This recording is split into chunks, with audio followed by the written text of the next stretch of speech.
The debate on whether student athletes should be paid or not has been a hot topic in sports, and there are differing opinions on this very topic. Well, I think it should be happening because basically the NCAA operates under complete hypocrisy. It operates on a, on myths more than anything. Amateurism is a myth. This is not amateur. Um, there is a lot of money being made by certain groups, let's say, BCS, the NCAA makes, they have a $770 million contract with CBS for March Madness. I know it's harder for the smaller schools to be able to make this work, but I do think they need to be compensated at least somewhat. Not where they're getting paid thousands and thousands of dollars, but maybe a couple thousand to kind of give them some of their expenses taken care of. Although most people feel that they should be compensated, there are some that feel differently on the subject.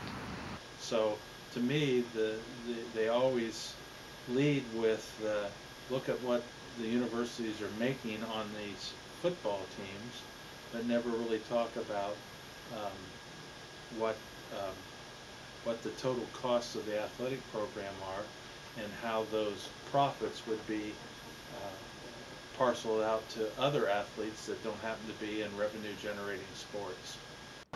Even though most do feel that student athletes should be paid, logistically they just don't feel it is possible. Still have, Alabama that can pay a coach close to $4 million, and it raises the bar. It raises all that up here. So a Mid-American Conference school wants to hire a coach, and this top end keeps coming, and everything below is going to keep coming too.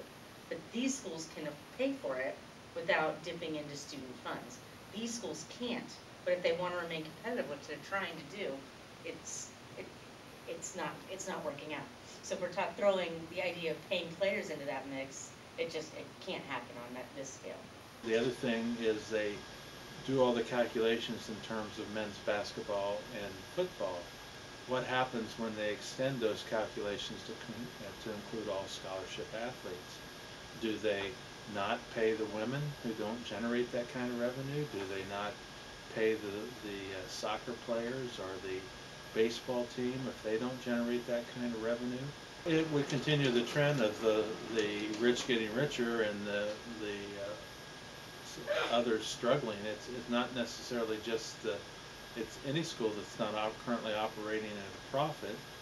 How would they they'd be at even greater deficit? A court case, Keller versus EA Sports, is on the Supreme Court docket, in which several former student athletes are suing the NCAA and EA Sports for using their likenesses in video games and ads without compensation or their prior approval. Until that case is settled, the debate will live on whether student athletes should be paid. Reporting from Athens, Ohio, this is Cody Linn.